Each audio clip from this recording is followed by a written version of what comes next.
Sure success channel में पुनः मैं आप लोगों के बीच में उपस्थित हूं। सारे श्रोताओं को मेरी तरफ से नमस्कार। आज हम पुनः आपको बताने जा रहे हैं अतिथि शिक्षक के बारे में।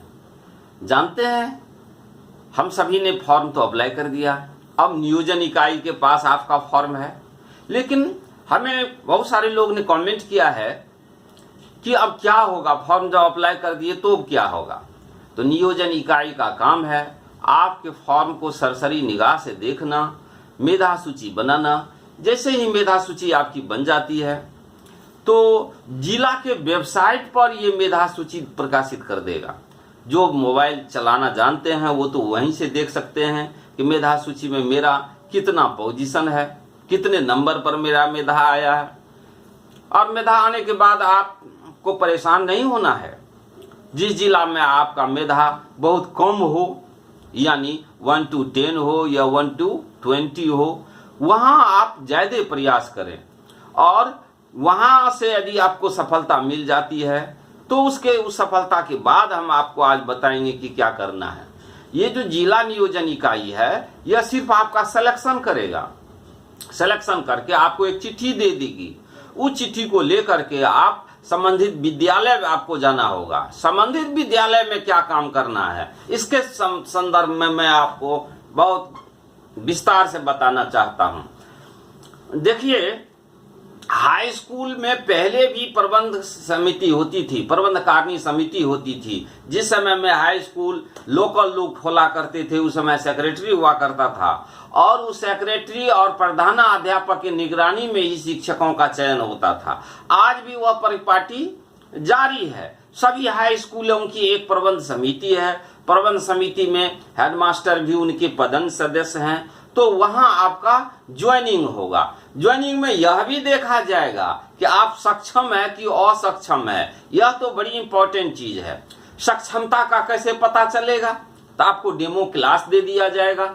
एक सप्ताह आप क्लास करेंगे तो आपको पता चल जाएगा आपके प्रधानाध्यापक को ये जो हमारे शिक्षक आए हैं अतिथि के रूप में, यह सक्षम है या असक्षम है। तो पहले 2-4 क्लास में बड़ी सावधानी आप बरतेंगे कि आपका फीडबैक निगेटिव न जाए। वैसे हमको उम्मीद है कि जितने हमारे अतिथि शिक्षक हैं ये अनुभवी हैं, क्योंकि पीजीटी टीचर बनने जा रहे हैं ना। आफ्टर पूरा पोस्ट ग्रेजुएशन आपकी जो है बहाली हो रही है, तो जरूर ये सक्षम होंगे। लेकिन कुछ मेरे साथी सब ऐसे हैं जो सक्षम नहीं भी हो सकते हैं।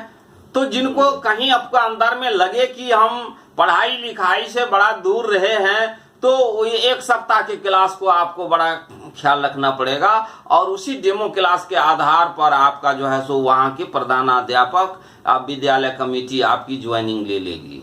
ज्वाइनिंग लेने के बाद वहीं आपको काम करना है। आपके परफॉर्मेंस के आधार पर वहीं से प्रधानाध्यापक आपका अटेंडेंस बनाएंगे, और वहीं से आपको भत्ता भी मिलेगा। पारिश्रमिक भी वहीं से मिलने का प्रावधान है। अलग से कोई बातें नहीं है। अब सभी प्रधानाध्यापक को जो है राज्य सरकार अपना फंड मुहैया करा देगा, उस हिसाब से वो अपना आप करेंगे। तो ये है हमारी एक लंबी प्रक्रिया। लेकिन वहां तक जाने से पहले इधर आपको नियोजन इकाई में तत्पर रहना है कि देखना है कि क्या सब हो रहा है। जिस दिन आपके लिए काउंसलिंग के लिए बुलाते हैं उस समय आप एक फाइल में आप सभी अपने प्रमाण पत्र को सजा के लाइएगा, ताकि हर बार में कोनो चीज छूट न जाए। होता क्या है, फॉर्म अप्लाई करने में भी हमको जानकारी मिली है कि बहुत सारे अभ्यर्थी अपना अंक पत्र दे दिए हैं, लेकिन मूल प्रमाण पत्र या प्रोविजनल नहीं दिए हैं। तो ऐसा हो सकता है कि जो पेपर आपने नहीं दिया है उसके अभाव में आपकी दावेदारी को निरस्त कर सकती है।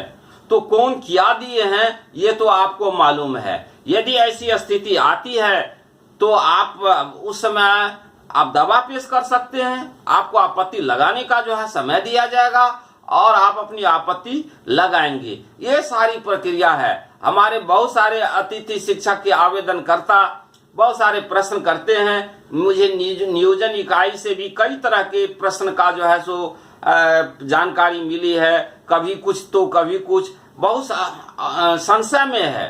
जैसे बीटेक एमटेक वाले के लिए भी कई न्यूज आ रही है, लेकिन मैं बीटेक एमटेक वाले को भी निराश करने की बात मैं नहीं कहूंगा, क्योंकि जो राज्य सरकार का दिशा निर्देश है उसके आलोक में काम होगा। आपको हड़बड़ाने की बातें नहीं है, और जब आपको लगेगा कि हमारे अहित में हो रहा है काम, तब तो आप संगठित हो जाइए, इनकलाब जिंदाबाद का नारा लगा करके आपने जो अपने शक्ति का प्रदर्शन कीजिए, क्योंकि ऐसा हुआ ही है।